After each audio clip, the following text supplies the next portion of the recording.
It's Weekend Update with Colin Jost and Michael Che.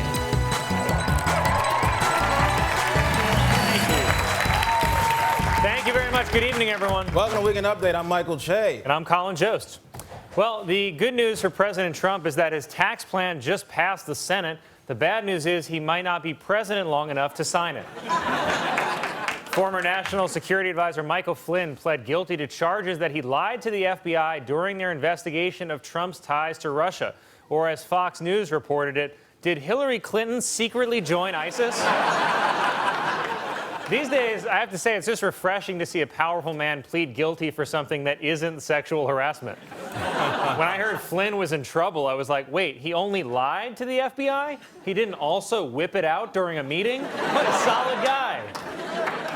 President Trump knew we had a show tonight, so he was kind enough to go on Twitter and do half of our job for us. He said I had to fire General Flynn because he lied to the vice president and the FBI. Oh, thanks, man. I got it from here. So you knew Flynn lied and then asked Comey to stop his investigation? That's obstruction. Who's your lawyer? Oh, right, the oatmeal guy.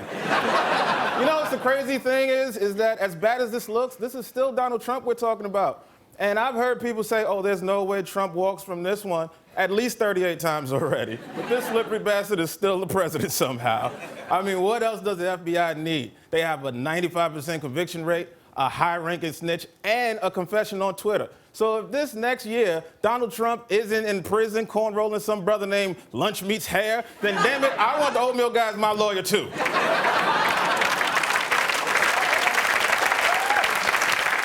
After news of Flynn's plea broke, former FBI Director James Comey tweeted a biblical verse saying, "But let justice roll down like waters and righteousness like an ever-flowing stream." It's a powerful reminder that no matter what you think about James Comey, we can all agree that he's a humongous dork. Also, his use of the phrase ever-flowing stream makes me think he has seen that Russian P tape.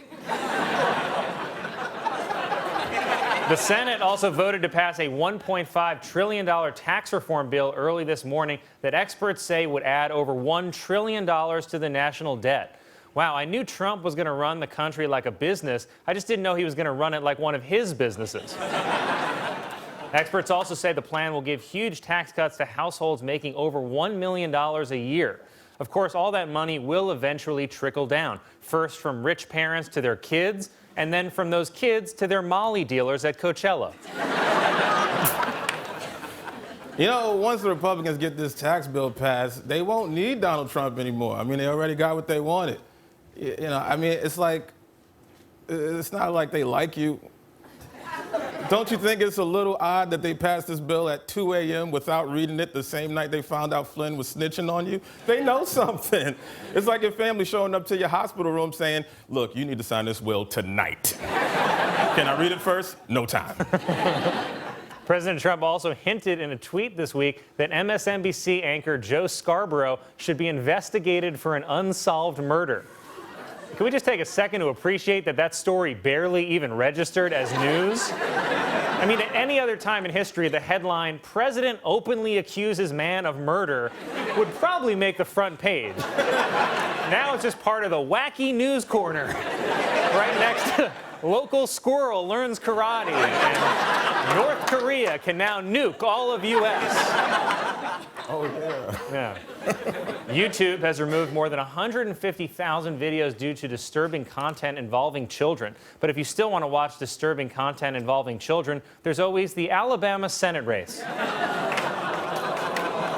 Oh, yeah.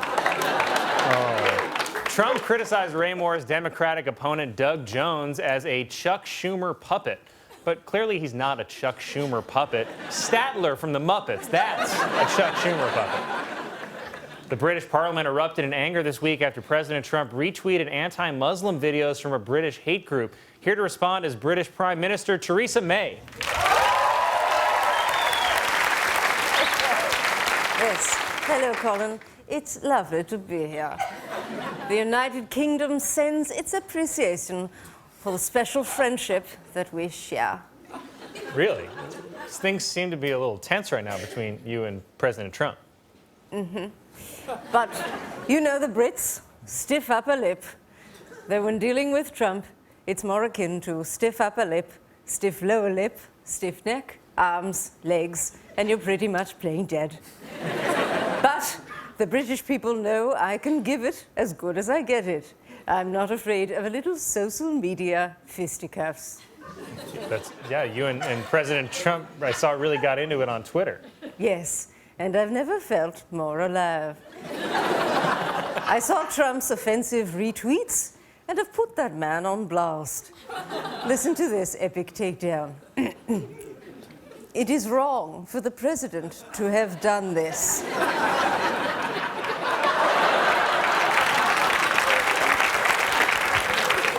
Savage. Flame emoji. I am practically a troll now. Right. And then Trump tweeted back at you and told you to back off. Yes, but the bitch tagged the wrong Theresa May. It's Internet 101, baby.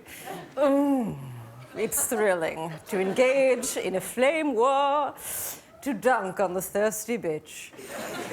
It's electric. I am hard. I am actually hard. Wow, yeah, this is a whole new Theresa May. Yes, I'm on a roll now, Daddy. Who else wants to go a few rounds with Theresa Mayweather? Kim Jong-un? Oh, take this tweet. Mr. Kim Jong-un. Good sir, do grow up. Hashtag, please. It's pretty good. Talk about getting owned. And hey, Vladimir Putin, just this, the side-eye emoji. He knows what it means. It's called shade, Colin. He'll be freaking, I assure you. And then I'll follow it up with a very threatening eggplant. Now, do you know what that means? Yes, eat your vegetables. You hear that? How do you like us now? Britain is back, baby. Theresa may be strong and beloved by all.